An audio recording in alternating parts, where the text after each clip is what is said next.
It was announced this week that you're both co-sponsoring a piece of legislation called the Journalism Competition and Preservation Act. Why are you joining forces on this issue, and what exactly are you trying to accomplish?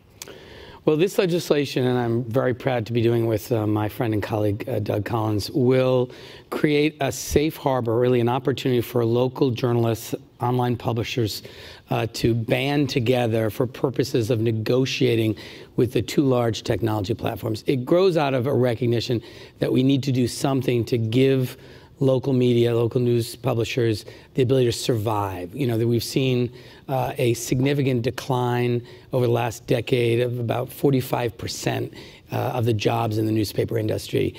Over the last year, Facebook and Google have generated revenues of about $60 billion. Over the last several years, the revenues for news publishers is down about 31 billion. So you're seeing this shift of all of the revenue, or a big part of the revenue, to these two large technology platforms, and they occupy such a big dominant place in the marketplace that they essentially dictate to local news publishers and content producers the terms of using their content in a way that is making it impossible for them to survive. So this bill will essentially say, for a limited period of time, we're going to authorize you to work together to level the playing field so you can negotiate in a way that alloys you to survive. Yeah. Well, I think the biggest thing is it goes back to what we do here in Washington. That's actually, there is legislation that goes on, and that's sort of crazy. If you watch the Judiciary Committee, that doesn't always happen.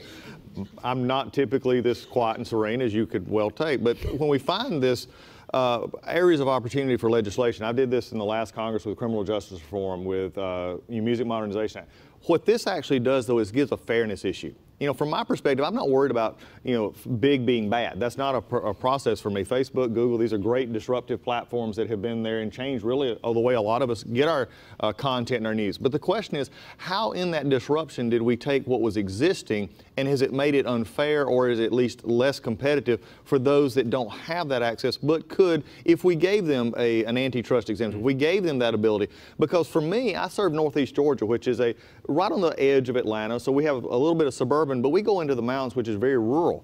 And most of my counties, if they have a paper, they have one, or it's usually owned by several. And we've seen just a 20% decline in newspapers over the last 10 to 15 years. And when you talk about that, you're looking at the dearth of news, or a news desert, if you would. Right. So this is something we're trying to to look at and fix. And I appreciate the opportunity to partner. Well,